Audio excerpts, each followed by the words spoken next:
Boa noite. Boa noite. Nós vamos iniciar nossas atividades esta quarta-feira à noite, fazendo abertura, pedindo permissão do mentor da casa, o Iber Esbarçanudos e sua equipe, para que ele faça a devida limpeza de qualquer energia negativa que se encontre. Pedimos a purificação da água, que é o remédio necessário que levamos para nossas casas. E assim, em nome de Deus e do Cristo da caridade, estamos iniciando as atividades desta quarta-feira à noite. Vamos primeiro dar uns pequenos avisos. Que nós temos a 9ª Semana Espírita do município de Arroio do Sal, que inicia dia 26 de setembro a 1º de outubro de 2022. Os palestrantes todos aqui, cada um de vocês pode ler, então, estão convidados para assistir. Então, nesta noite, nosso irmão Júlio, de Torres, da Sociedade Espírita, né? Caminho da Luz, vai fazer a exposição. Vou fazer um pouquinho grande. Um copo grande. Eu correria para vir para cá, que aula, né? Então vamos começar com uma pequena reflexão do Evangelho, ok?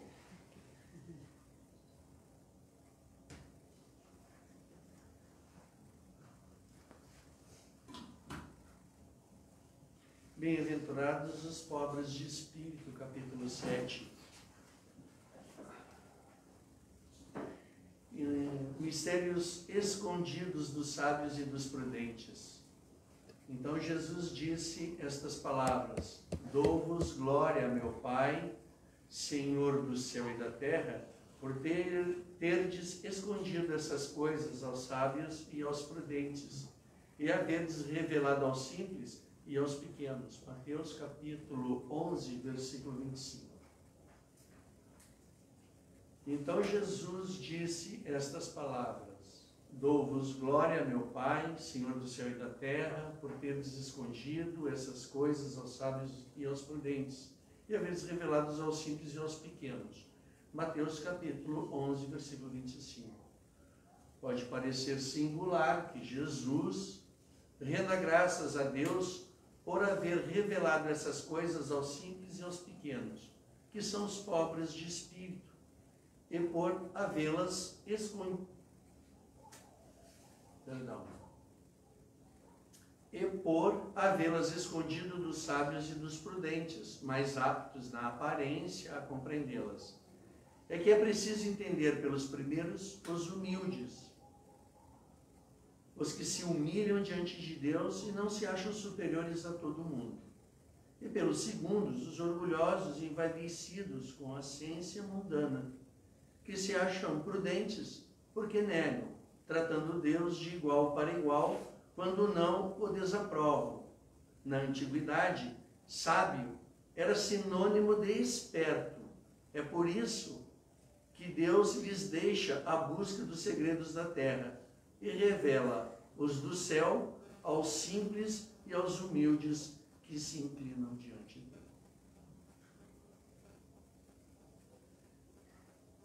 É uma mensagem, né? O Evangelho não é por acaso que caiu esse texto, né? E essa simplicidade, né? Quando a gente está aberto a uma nova mensagem, aberto a uma orientação, aberto ao aprendizado, à transformação, ao crescimento, né?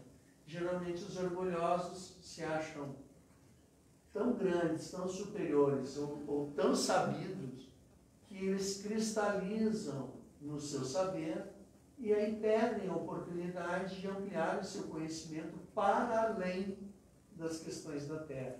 E, como disse o Júlio, essa pessoa maravilhosa que tem esse nome bonito, né? Vocês não acham o Júlio não muito bonito? Eu acho. Bom, como disse ele, tu mudou a sistemática da casa, tu vai abrir o Evangelho à casa e geralmente pode até coincidir com o tema que tu escolheu para a noite de hoje. E realmente, então a gente já chega tendo comprovações constantes, né? Ia ser mais uma, de que o plano espiritual está trabalhando, está presente há bastante tempo. separei esse estudo que eu venho fazendo ao longo da semana passada já, e hoje eu venho compartilhar com vocês. E a gente vai vendo essa questão do estar aberto para as informações, para os ensinamentos do nosso Mestre Jesus, pode realmente nos transformar, e a gente se transformando, transformar a nossa vida. Porque a vida só melhora quando a gente melhora. Enquanto a gente teima nas ilusões do mundo físico, a gente fica apanhando, sofrendo experiências até que a gente desperte e enxergue. E é por aqui que nós vamos conversar, partindo de uma outra passagem, né, do Evangelho, onde nós temos o caso do cego de Jericó, o Bartimeu. E é uma passagem que tem frases, como todo Evangelho, como toda Boa Nova, como todos os ensinamentos do Cristo, mas essa passagem faz a gente refletir o quanto ainda precisamos sair da cegueira e enxergar o que realmente é importante na nossa trajetória espiritual, na nossa vida. E o caso de Bartimeu esse cego de Jericó se chamava Bartimeu, e Jesus está cruzando pela cidade de Jericó, e provavelmente na saída da cidade, provavelmente indo em direção a Jerusalém, a multidão, está sabendo que o Cristo está vindo, aquele Messias, aquele enviado de Deus, o homem que faz curas, que transmite um amor, Então, a comunidade ali, a cidade, lá naquela expectativa com a chegada do Cristo, E o Bartimeu está escutando que vai vir o Messias, vai passar por ali. E ele é aquele cego que está lá no chão, à margem do caminho, ansioso por conhecer Jesus.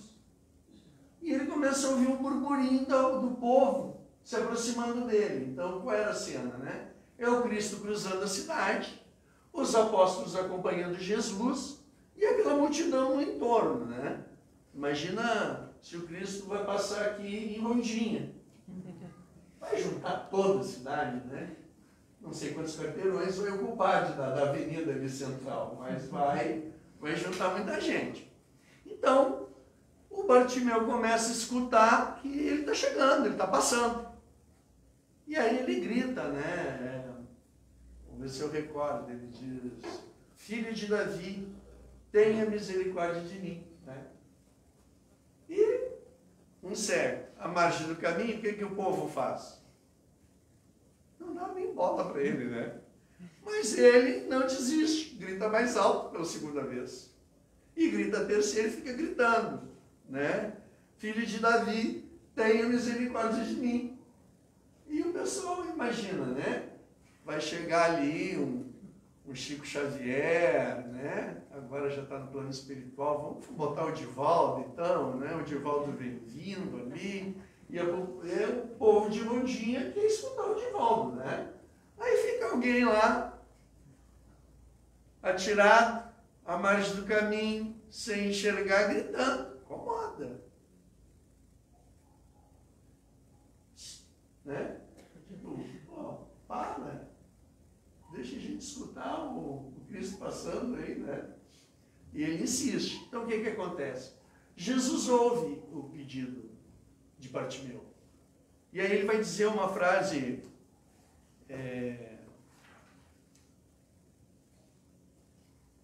ele para e diz assim, diga a ele vir até mim.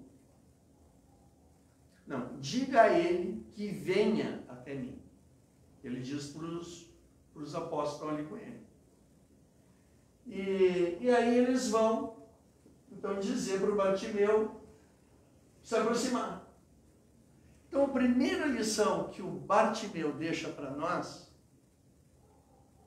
é a perseverança. Ele sabia que era importante se encontrar com Jesus. E apesar das resistências que ele enfrentou, que para nós, nessa passagem, tem uma simbologia muito grande. O ruído das massas, né, das vozes interiores que diz, eu não vou lá no centrinho hoje. Tem uma atividade lá com as crianças carentes. Mas está tão bom em casa, né? Eu acho que os outros vão, eles dão conta, não preciso ajudar. Não é assim? Ia dar um futebolzinho agora, bem na hora do centro. As nossas vozes interiores dizendo, fica aí cego, à margem do caminho, infeliz. Bartimeu era infeliz, não enxergava, estava à margem do caminho. Quando Cristo vem, ele vê a possibilidade de buscar a sua felicidade. E apesar dos ruídos internos e os externos, o que tu vai fazer lá no centrinho hoje? Com esse frio. Né? Chega a esposa, eu queria tanto que tu ficasse aqui. Não estou falando para mim. Saí meio apurado, lá que tinha encontro da família lá dela e eu não estava na minha agenda. Já deu o desencontro, né? Mas ela ficou muito feliz com isso, pode ter certeza. Então, vem aquele apelo da família, né? Mas tu vai sair, olha, tu anda com uma tosse, né? Sereno, parece que sereno mata, né? Se sereno matasse as pessoas, não tinha essa população imensa aí na Terra. Sim? Bom, então tem forças exteriores e forças interiores que nos deixam à margem do caminho. O Bartimeu venceu elas todas. Ele levanta e joga a capa. A capa que nos cobre, que são as ilusões do nosso mundo físico, que são as paixões, o orgulho, o preconceito, a vaidade, o medo, o egoísmo. Ele solta a capa e vai ao encontro de Jesus. Então, essas forças que estão em nós, que fazem parte da nossa natureza imperfeita, é que nós temos que nos libertar. E ninguém vai vir tirar essa capa. É preciso que a gente levante, tire a capa e caminhe na direção do Cristo. Porque, olha que interessante, Jesus vai dizer assim, deixe que ele venha até mim. É preciso que a gente faça o movimento da busca, né? É preciso que eu percorra o meu caminho, porque se Jesus viesse e fizesse tudo por nós, nós continuaríamos espíritos muito infantis, frágeis, totalmente despreparados para a vida, repetindo erros. Não é assim o pai que mima muito o filho? Faz tudo pelo filho. Só os pais fazem isso, as mães não, né? As mães são muito duras com os filhos. Filho caçula, então, eu sou um desses. Nossa, como a minha mãe era dura comigo. Não é? Terror isso, né? Então, a mamãe, raríssimas vezes, atende a todos os apelos do filho. O que acontece? Depois não vão brincar em casa com as esposas. Eles viram, tu que é culpado, né? Sempre a mulher é culpada, né? Sociedade machista. Bom, então o que acontece? Facilita muito para o filho, ele não sai de casa. Mas é bom mesmo. Roupa lavada, caminha arrumada, tudo cheirosinho, comidinha lá que o papai está garantindo e a mamãe. Para que eu vou suar? Aí é incrível. A gente vai encontrar garotos de 50 anos e 60 por aí. Não está muito comum hoje? Incrivelmente, né? Senta numa roda assim e o assunto do de 50 e o de 18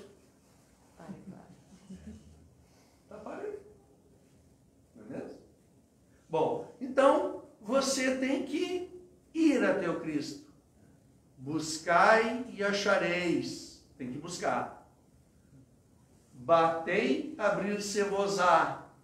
Pedi, obtereis. Se eu não bato, se eu não busco, se eu não peço, se eu não me movimento, se eu não levanto, se eu não jogo fora essa capa das ilusões, das minhas paixões, eu vou ficar igual Bartimeu à margem do caminho, os nossos irmãos e irmãs evoluindo, e eu lá estacionado, e infeliz, sem enxergar.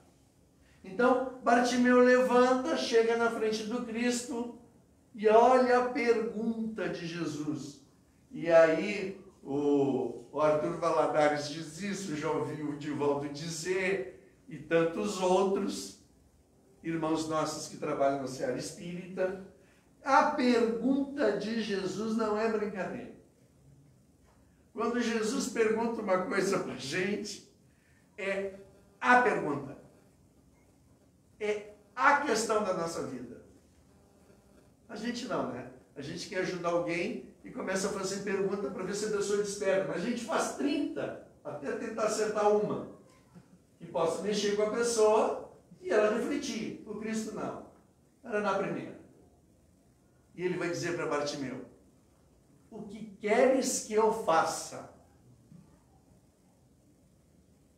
Vocês já imaginaram virar a esquina e dar de cara com Jesus?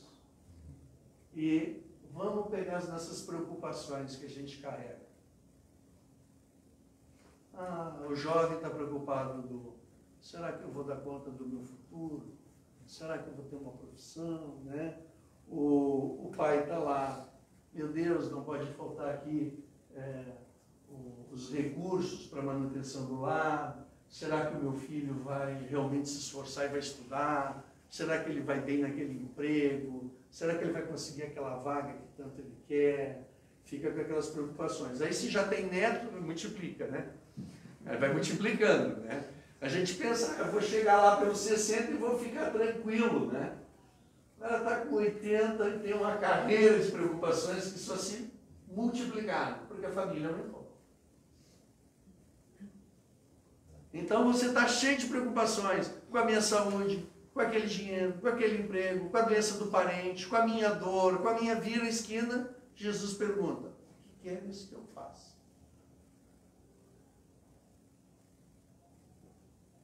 Bartimeu dá uma resposta brilhante, que talvez poucos de nós tivéssemos a sabedoria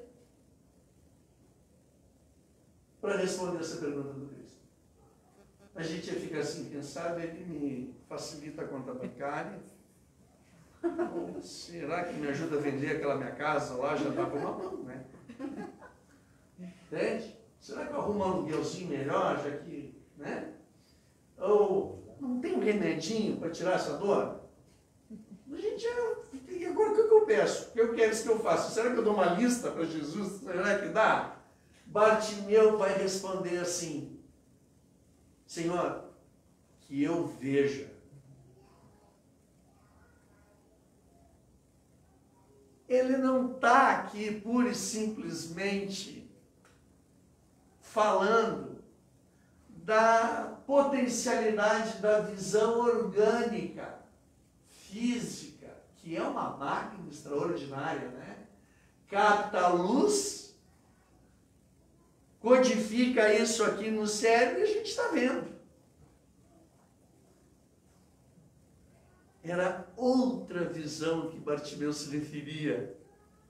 Senhor, que eu veja. E aí, esta passagem, que tem, como todas as outras de Jesus, o seu registro histórico, porque vários, nesse caso, 3 dos evangelistas sinópticos anotaram essa passagem. 3 deles anotaram. Então, olha a importância desse momento que os 3 se atentaram, né, da passagem do Bartimeu. Então, Senhor, que eu veja. Bartimeu passa a ver. Mas olha de que visão o texto vai falar. Ele caminha agora com o Cristo, não está mais à margem, vendo e alegre.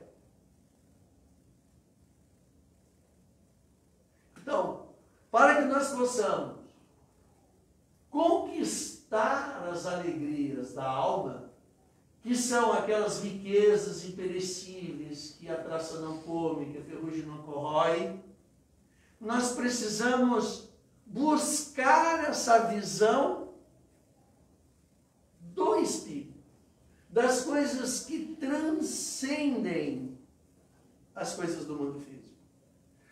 Ir para além das nossas ilusões. E curioso, esses espíritos que passam a ver, eles às vezes possuem parcos recursos financeiros, mas irradiam uma imensa felicidade. Jerônimo Mendonça é um desses trabalhadores da seara espírita que deixou para nós lições também incríveis de perseverança, de enxergar com a alma e de transmitir tanta alegria. Ele ficou tetraplégico. Então o Jerônimo ia dar palestras, carregado pelos amigos numa maca e na Kombi branca, que ficou muito famosa. Então botava ele na Kombi, amarrado numa maca, porque era um homem de parcos recursos. Lá eles erguiam a maca e Jerônimo dava o recado. E as pessoas, quando iam visitar o Jerônimo, entravam na sua casa humilde, ele lá deitadinho, chegavam tristes, sofrendo, e conversavam com aquele homem deitado. E saíam de lá renovadas, cheias de esperança, contagiadas por essa visão mais ampla que Jerônimo já possuía com relação à vida.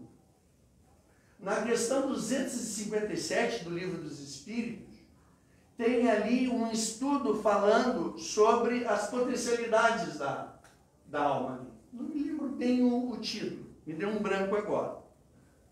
Mas nesse trecho vai dizer o que a questão 257? Que à medida que nós nos aprofundamos, colocamos luz dentro de nós, nós enxergamos mais o mundo lá fora. Muito obrigado. Ensaio teórico sobre a sensibilidade dos espíritos. Então, neste ensaio, o Allan Kardec vai dizer que à medida que a gente coloca luz no nosso interior, um autoconhecimento, um aprofundamento, buscar as nossas riquezas da alma, maior é a nossa visão e percepção do mundo. Então, à medida que evoluímos, enxergamos mais longe. Eu, como um terapeuta na área da psicoterapia profunda, a proposta é o quê? É o paciente buscar esse conhecimento do seu mundo interior, reconhecer esse mundo melhor, que vai aparecer em muitas fragilidades nossas, mas reconhecendo as nossas fragilidades, a gente pode trabalhar, buscar a nossa mudança, a nossa transformação. Então, por exemplo, a pessoa tem uma autoestima muito baixa. Se olha no espelho e não gosta do que vê. Aí, de repente, vem um amigo e brinca. Oh, mas essa tua roupinha hoje tá uma brincadeira entre amigos. E ele toma aquilo, afeta ele de uma forma que ele perde o controle e reage agressivamente com esse amigo, alterando a sua voz, se mostrando profundamente irritado com aquela brincadeira, e o amigo não queria ofendê-lo. Certo? Então mexe com uma questão dele mal resolvida. A não aceitação da sua imagem. A falta de amor para consigo mesmo. O fato de não se gostar, né? Então, quando ele trabalha e reconhece que é ele que não se gosta, que as pessoas gostam dele como ele é, acham ele uma pessoa interessante, uma boa companhia, uma pessoa do bem, N virtudes. Ele não consegue se amar do jeito que ele é. Então, quando ele reconhece que há uma ausência de amor com relação a si mesmo, ele começa a ver que, não, mas eu não tenho só esse ponto aqui. Eu tenho outros tantos que me fazem uma pessoa querida e especial. Então, ele passa a aceitar a sua natureza, não se preocupar ou se revoltar com a sua imagem e fica até mais bonita. Porque se tem uma coisa que encanta, é você encontrar uma pessoa que se ama. E a gente encontra pessoas de 90 anos que se amam. São modelos de beleza física para a nossa sociedade que tem uma cultura de beleza é da juventude, assim, vende essa imagem, né? E lucra muito com isso. As pessoas querendo ficar mais jovem fisicamente, nada errado querer ficar mais bonito, tá? Nada errado se cuidar. Mas não tem aquelas pessoas que elas são tão encantadoras. Bom, o Chico Xavier é bem dele. Todo mundo estava na volta amando ele. Porque a beleza dele é algo indescritível que contagia a todos que se aproximam dele, não é assim? Então, à medida que o nosso espírito vai se iluminando, que a gente vai botando luz lá no nosso inconsciente, vai se conhecendo e vai trazendo, porque quem nos ajuda muito no processo de iluminação é os ensinamentos do Cristo. É a compreensão da lei amorosa de Deus. Então, à medida que nós vamos colocando mais amor, e a gente sabe que para colocar amor dentro da gente, a gente não compra. E não tem aplicativo na internet que resolva essa questão. Para a gente colocar mais amor, nós precisamos cultivá-lo.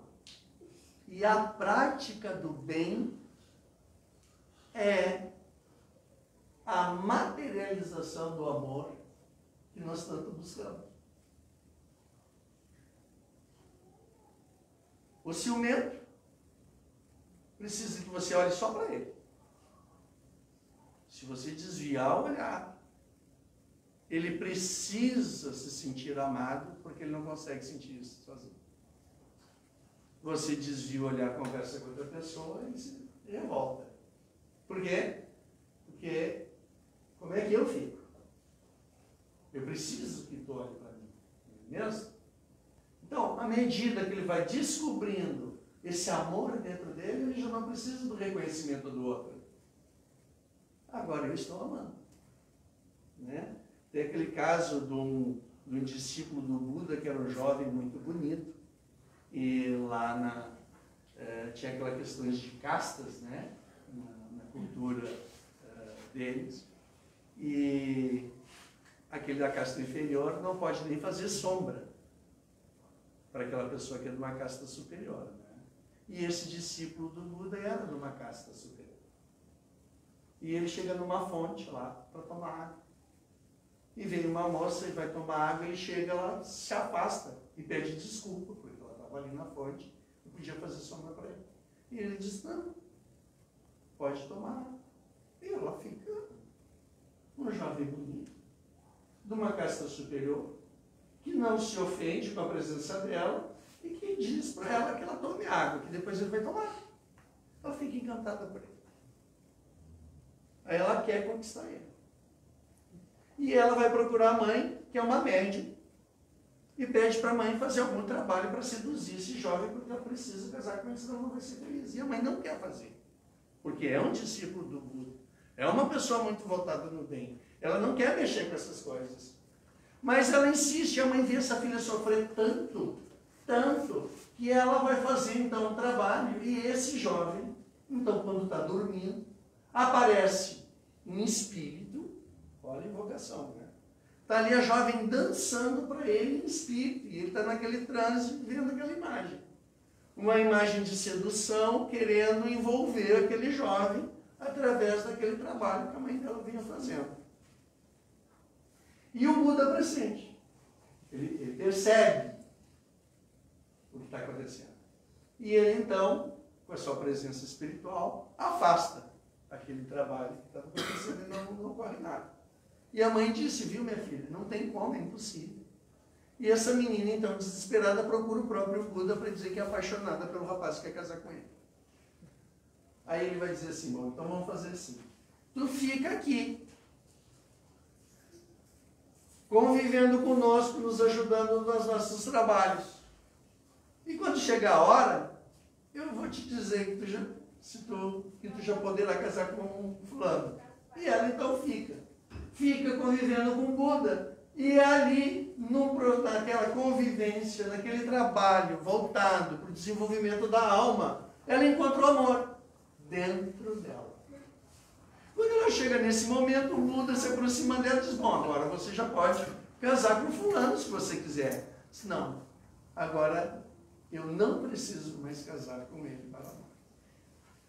Então, aquela visão de alma que se lubrificou, aquele amor que se encontrou, que a gente sempre procura fora, né? Ai, achei o amor da minha vida. Né? Não está lá.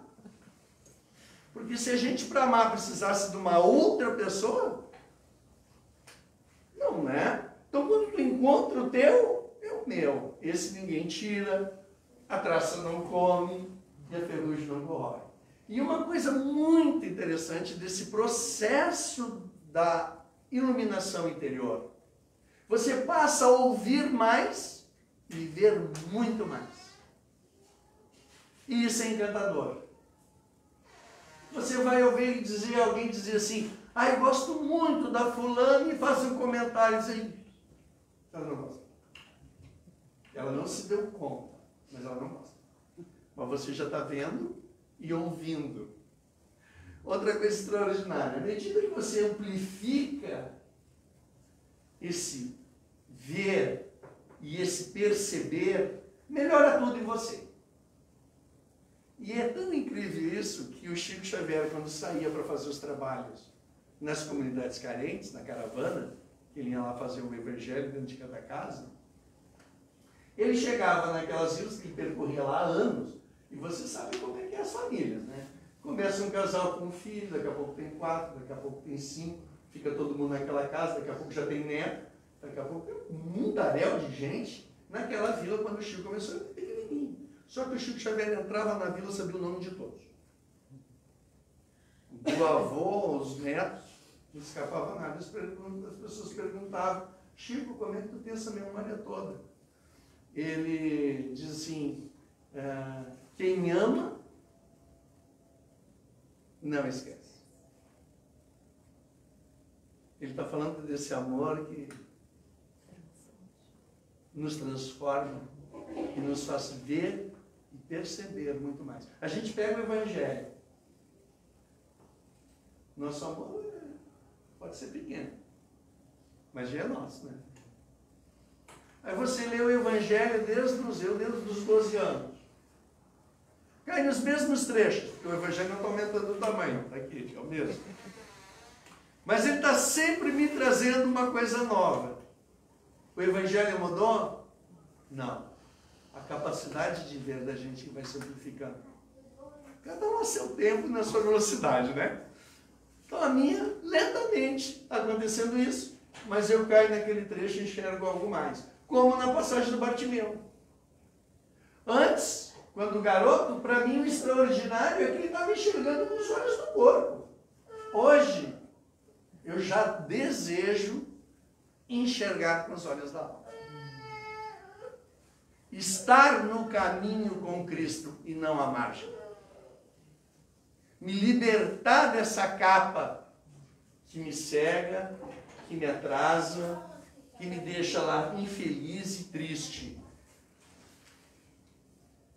Retirando, tem uma passagem no livro Vinha de Luz, capítulo 149, Escamas. E é uma passagem que vai falar da visita do Ananias ao Paulo de Tarso. quando ele fica cego na entrada da cidade de Damasco. Quando ele fica cego, Jesus então naquela aparição para ele, Saulo, Saulo, por que me persegues? E aí ele trava um diálogo com Jesus, e Jesus vai pedir que ele entre na cidade de Damasco. E ele entra à noite, numa cidade onde ele já foi, ele era o Saulo, um glorioso, né, judeu, jovem, bonito, respeitado, culto, um exemplo para a comunidade judaica da época, né? E ele entra agora ali diferente, cego, sem os aplausos, sem a recepção calorosa da cidade. Ele entra na calada da noite, fica numa hospedaria por 3 dias. Na terceira noite lá ele orando, ficou 3 dias orando. Chega então o enviado que Jesus disse que enviaria ao encontro dele, e é o Ananias. E o Ananias vai ter a visita. Até começa assim com os Atos dos Apóstolos 9, capítulo 9, versículo 18. A visita de Ananias a Paulo de Tarso, na aflitiva situação de Damasco, sugere elevadas considerações. Que temos sido nas sombras do pretérito, senão criaturas recobertas de escamas pesadas sobre todos os pontos de vista, não somente os olhos se cobriram de semelhantes crescências. Todas as possibilidades confiadas a nós outros hão sido eclipsadas pela nossa incúria através dos séculos. Mãos, pés, língua, ouvidos, todos os poderes da criatura, desde milênios, permanecem sob venenoso revestimento da preguiça, do egoísmo, do orgulho, da idolatria e da insensatez. O Saulo cego é a representação de nós outros, iludidos aqui com as questões do mundo e distantes da proposta amorosa de Cristo. Quando ele passa a ver, olha que ele já no momento do encontro, ele se entrega totalmente a Jesus. Senhor, o que queres que eu faça? E já confia plenamente no Cristo. E o Cristo recomenda que ele entre naquela cidade, e lá os recursos começam a chegar, e Paulo então vai realizar esse trabalho de levar o Evangelho aos gentios, né? O Evangelho hoje está aqui junto da gente, muito pela contribuição do nosso querido irmão Paulo, né? Bom, então dei uma dica para vocês buscarem no livro Vinha de Luz, e como o nosso tempo é curto, tem no livro Indulgência, também no capítulo 14, psicografia do nosso abençoado, como é que o Laerte diz? Na psicografia abençoada do nosso Chico Xavier, né? Então Emmanuel manda essa mensagem, e é ver o nome do capítulo. Gente, eu tinha tanta coisa para dizer para vocês, mas é que não vai dar. Então, eu provoco, né? O que é uma palestra? A gente traz um olhar muito, um recorte do que a gente conseguiu enxergar. E já falando, aproveitando, né? Até onde vai a visão desse aqui que hoje fala com vocês, né? Muito pequeno. Mas a gente dá a fonte.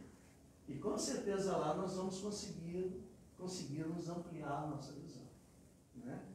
A gente fala, o Emmanuel vai lá, larga uma frase e disse tudo que eu fiquei falando aqui em 25 minutos.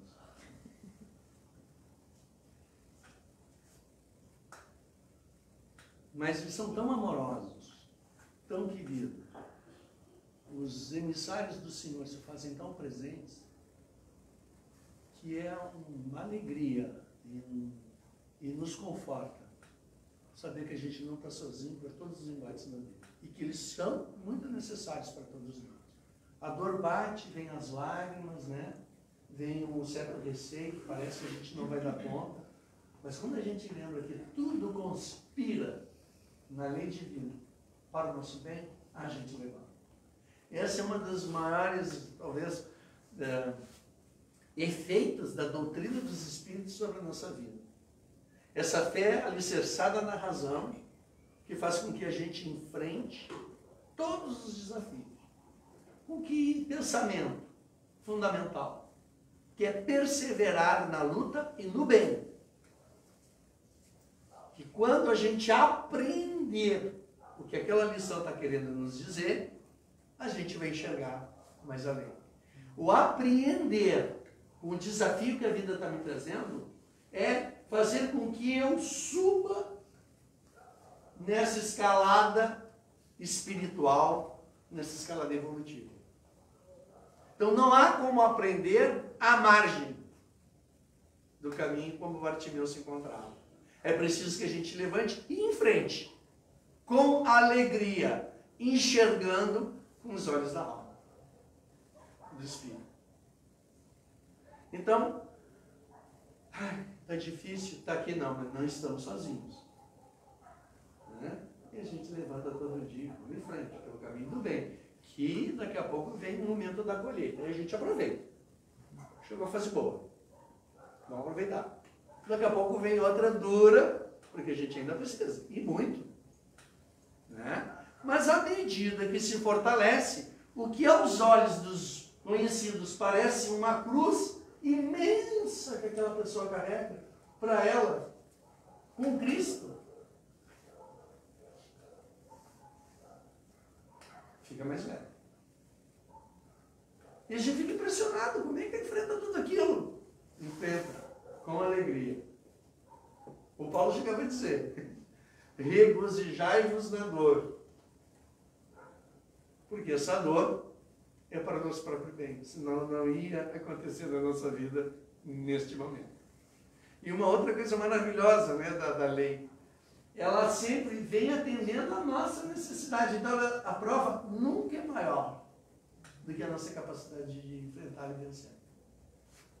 Mas a gente tem que ter a perseverança de um Bartimeu, a coragem de se erguer, de se libertar da capa das ilusões que nos sufoca, que nos atrasa, para seguir o caminho alegremente. É bom. Então, no capítulo V, a visão não é exclusivamente dos olhos. Primeira frase, né? Refletir é ver com a consciência. Refletir é ver com a consciência. Imaginar é ver com o sentimento. Calcular é ver com o raciocínio. Recordar é ver com a memória.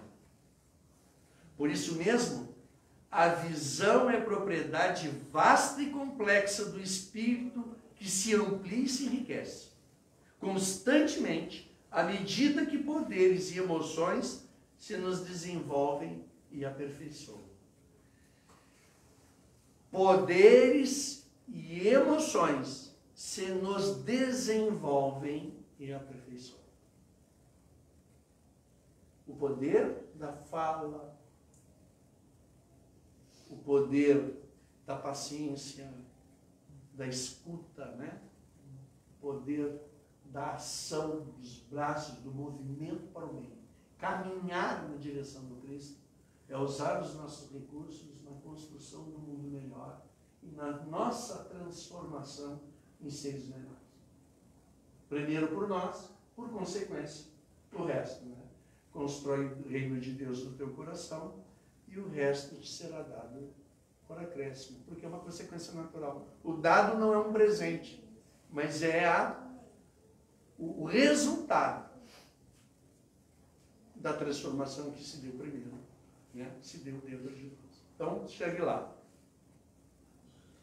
Quem deseje realizar aquisições psíquicas de clarividência com proveito nos celeiros da vida, ilumine o próprio coração, a fim de que o entendimento, em se exteriorizando através dos nossos sentidos, nos regenere o mundo interior, reajustando-nos o idealismo e equilibrando-nos os desejos na direção do bem infinito.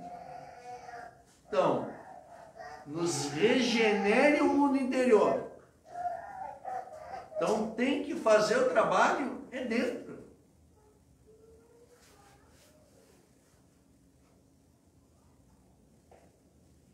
Jesus veio construir o reino de Deus no coração dos homens, da humanidade, no coração. Então isso não se refere a um reino material, político. Não é a preocupação dele. Nós estamos meio envolvidos com a política. Né? Essa não é do Cristo. Porque nenhuma política vai funcionar enquanto a humanidade for egoísta, preconceituosa e etc. Então, melhoro aqui dentro, eu melhoro a minha casa. Eu melhoro a minha casa, melhora a comunidade. E a comunidade melhora a região. E aí melhora o mundo. Começa dentro da gente. Tá? Enquanto nos confiamos, quem procura o lado melhor dos acontecimentos, a parte mais nobre das pessoas e a expressão mais útil das coisas, está conquistando precioso acréscimo da visão espiritual. Veja bem, você convive com pessoas. Se você tiver um olhar para o que elas possuem de melhor,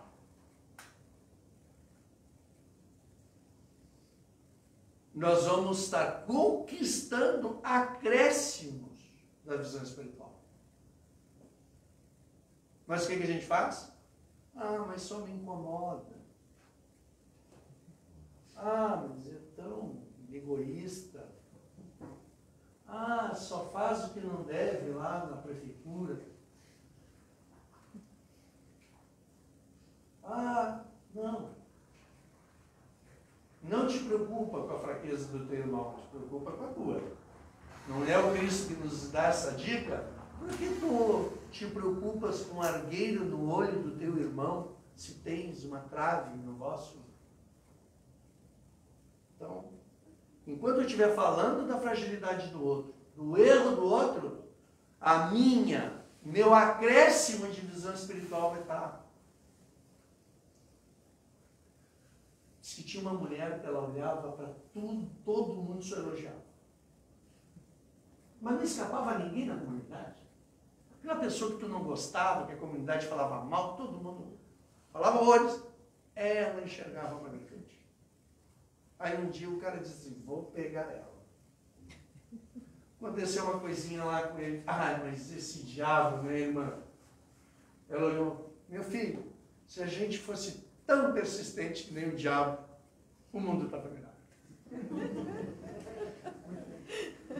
Mas nem, né? Que capacidade, hein? Né? Pois é. E aí, às vezes, se reclama lá da patroa em casa, daquele preguiçoso lá, não sei o quê. Não é assim? Então, a nossa visão fica sempre estreita. E a gente é infeliz. Começa a elogiar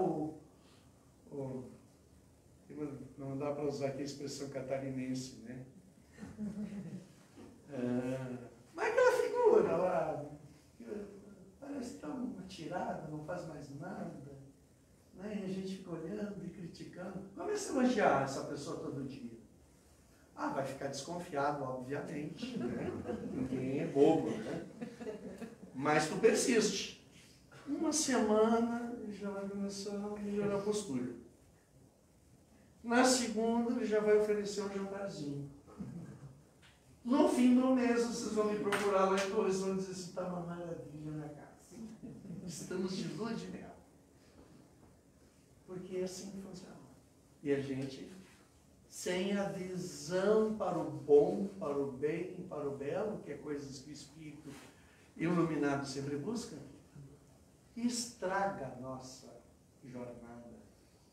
Fica cego e infeliz à margem do caminho, culpando os outros e não reconhecendo a própria fraqueza, a própria cegueira. Então, enquanto Quando confiamos às paixões perturbadoras, tateando nas trevas do egoísmo, do ódio, varando o gelo da indiferença, atravessando o incêndio da incompreensão e do desvario, ou vencendo os pântanos do desregramento e da intemperança, não poderemos senão ver superficialmente os problemas inquietantes e dolorosos que a Terra se ajusta. Façamos luz do Espírito e conseguiremos descobrir os horizontes da própria imortalidade. Todos enxergam alguma coisa na vida comum, entretanto, raros sabem ver. Senhor, que eu veja, disse Bartimeu. Ajustemo-nos aos princípios do vidente divino que soube contemplar as necessidades humanas com amor e perdão do alto da cruz. E, por certo, começaremos, desde agora, a penetrar a claridade sublime da nossa própria ressurreição.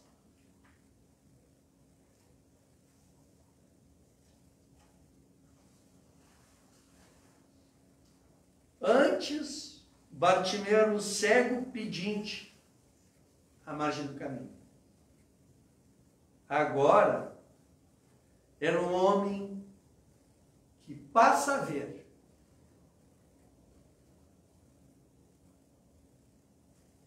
Seguindo o caminho com Jesus. Antes, à margem do caminho, agora no caminho. Antes cego, agora vendo. Antes um pedinte, agora agradecendo. Sai da estagnação e vai para a ação. Qual ação? A ação que o nosso Mestre Jesus nos convida a fazer. Amai-vos. O mais humilde dos servos é o maior do reino dos céus. Será o maior. Aquele que mais serve é o que será mais servido na espiritualidade ou na vida eterna, né? Então que nós possamos ter a coragem e a perseverança de Bartimeu, que possamos buscar cada vez mais a Jesus, que saibamos pedir a Jesus o que realmente nos é necessário e que assim venhamos todos a enxergar com mais profundidade, a iluminar cada vez mais o nosso mundo interior e que essa luz possa se irradiar e a contagiar todos os nossos, trazendo mais felicidade para a nossa vida, para o nosso lar, para a nossa sociedade, para o nosso país e para o nosso mundo. Que assim seja. Assim seja. Nós vamos agora para a irradiação para os lares. Então, que nesse momento você se concentre para enviar pensamento positivo para o irmão que está precisando de ajuda no lugar que ele estiver. Nossa irmã Maria de Lourdes vai fazer a irradiação.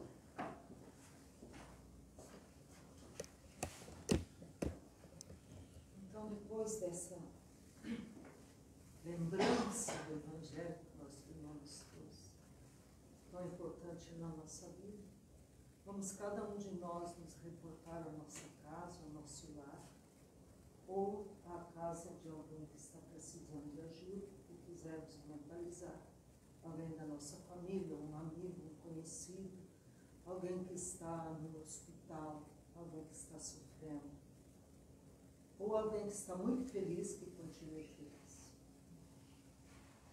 Então, mentalizando esse momento, o endereço que estamos a pensar, vamos irradiar mais com o coração do que com a mente, mais com o pensamento crístico do que as necessidades que possamos imaginar de cada um. E vamos nos acercar dessa casa, desse endereço. Entramos pela porta da frente, vamos passando por todos os cômodos da casa e recolhendo qualquer energia negativa que lá houver. Energias negativas que nós mesmos deixamos os miasmas, as sombras do nosso egoísmo, da nossa intemperança, da nossa paciência de uns para com os outros. pedimos a Maria, Mãe Santíssima, que nos ajude a recolher essas energias negativas. Então, seu manto azul as leve até a espiritualidade, até o astral, e que essas energias ruins sejam transformadas em energias de paz, de saúde, de humildade, de perseverança, aquela virtude que mais necessitemos. Assim, o pensamento, vamos acompanhando essa transmutação, essa transformação da nossa mãe e julgamos, juntamente com ela, com todo amor, tomando as cores do arco-íris, essas energias positivas que se materializam em nosso lar, na casa que estamos mentalizando nesse momento. Agradecemos essa transformação, essa fluidificação. E ainda podemos mentalizar alguma água, os alimentos que temos na nossa casa, para que também sejam purificados e deles retirados toda energia negativa que tenha ficado pelos pensamentos daqueles que trabalham muitas vezes insatisfeitos, muitas vezes injustiçados. O nosso coração se enche de gratidão por tudo aquilo que recebemos e que assim seja. Assim seja.